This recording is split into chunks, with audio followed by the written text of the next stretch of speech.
Hello, dear student friends. This is Dr. Vijay Magnikar, Assistant Professor in Law, Sri Shivaji Law College, Parbhani, and I once again welcome all of you in this online lecture series. Today, we are going to discuss the topics double insurance and reinsurance. Friends, as far as the insurance law is concerned, these two topics are very important. Therefore, we have to look into the concept of double insurance as well as reinsurance. First of all, we'll look into the concept of double insurance. Just imagine there is a subject matter which is same one.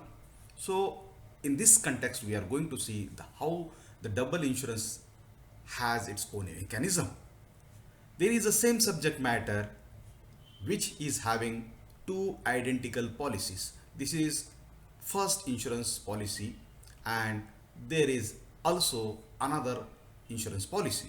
So we are having, in case of double insurance, the same subject matter, but it is having protection, identical kind of a protection from two different policies.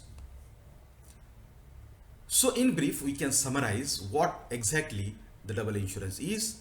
In case of double insurance, risk of a particular and same subject matter. What I'm saying, risk of a particular and the same subject matter is insured under more than one policy.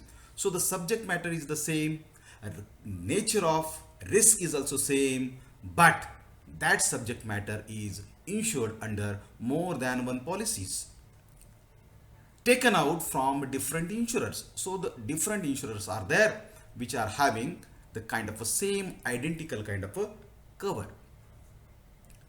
This double insurance is more beneficial in life insurance.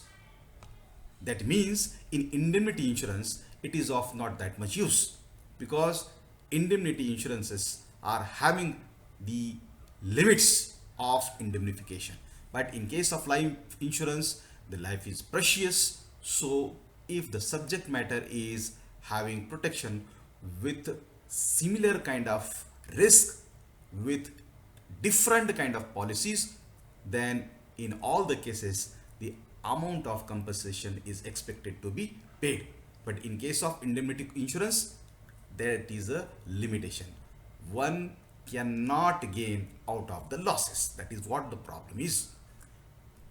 There is another concept which is important under insurance law is reinsurance. So what does it mean? Again, we have to see the mechanism how reinsurance works. So just imagine these are the two different insurance companies, and the insurance company which is uh, explained depicted in pink color, it has provided protection to the subject matter. It is basically a first insurance company which is providing insurance cover. So this insurance company, when transfers a portion of risk, so we see two other people are just climbing, hanging with the help of the insurance company, the parachute wala, and with the help of that they are trying to get the protection. But when that kind of a burden is shifted by that insurance company, a portion of risk is transferred to the another insurance company, so that amounts to be reinsurance. Now we'll see exactly what does happen in case of reinsurance. Friends, in case of reinsurance, as I already conveyed to you, that there is a transfer of a portion of risk. Not the whole kind of risk is transferred, but the portion of risk is transferred. For that purpose, there is a contract between two insurance companies in order to transfer the portion of risk. And thereby, the contract is having a such kind of arrangement. The arrangement is such whereby an insurer, that is insurer number one, transfers a part of the risk. As I have told you, it is only a portion or part of risk and not the absolute kind of risk to the another insurance company. So one insurer is transferring part of risk to the another insurance company so that his liability on any one risk is limited.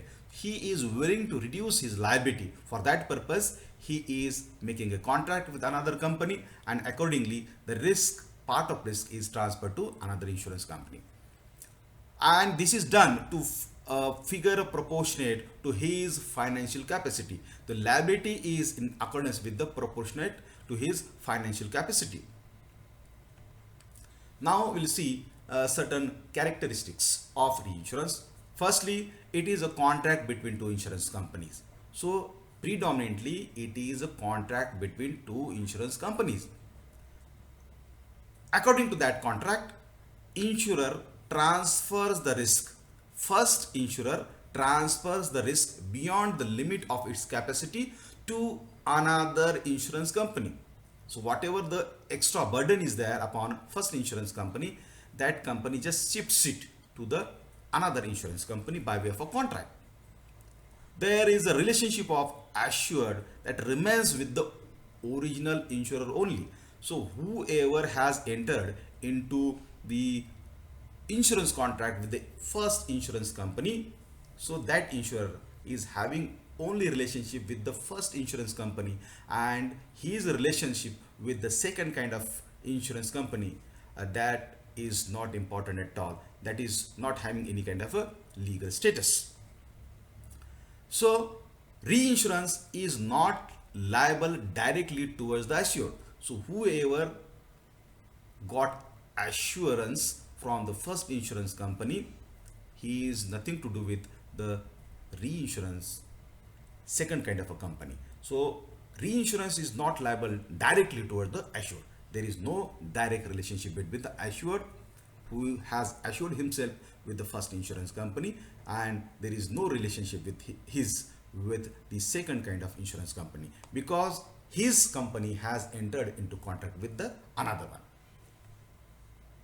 Reinsurance does not affect the rights of insured. So whatever the rights the insured got from the first insurance company, they remain as it is, and such reinsurance doesn't affect such kind of rights.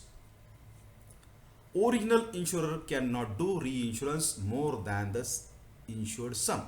So as we know, no one can gain out of the losses. So that principle doesn't allow the original insurer to reinsure more than the insured sum with him. And therefore, it can be said that reinsurance is a contract of indemnity. As we have seen in case of double insurance suits to the life policies, and it is not that much suitable to the contracts of indemnity. And in case of reinsurance, it is more suitable. Rather, it is considered as a contract of indemnity. Now, friends, we will see the distinction between these two concepts. In case of double insurance, it is a method by which an insured purchases different policies against the same subject matter. So double insurance is talking about same subject matter, same kind of risk cover, but with two different identical kind of a policies from different insurance companies. In case of reinsurance, an insurer obtains reinsurance with another insurer. So there is predominantly two insurance companies that come into picture in case of reinsurance. But in the case of double insurance, there is only one insurance company, or sometimes the subject matter and the policies are different one. Subject matter is same one, but the policies are different one. In case of double insurance, there is a relationship between the insured and the insurer. There is a relationship between the insured and insurer. While in case of reinsurance, the relationship does exist between the original insurer and the reinsurer. Third distinction is every insurer in case of double insurance is bound to contribute in the properties to the policies on happening of losses. So if a life policy, a person takes a life policy, similar kind of protection is getting from two different policies, identical policies, and if that event happens, so loss whatever is caused, he is entitled to get the money from both the companies. or for against the both kind of policies. But in case of reinsurance, reinsurer is required to contribute in a proportion share to the amount of reinsurance. So in case of reinsurer insurance, the reinsurer is only having a limited kind of liability, that to proportionate share. The fourth distinction is in case of double insurance, insured has the right to claim from every insurer subject to the limit of actual loss. But in case of reinsurance, insured can demand compensation from the original insurer only, and he cannot demand at all any kind of compensation from the reinsurance company. So with that, I finish up this topic. Thank you.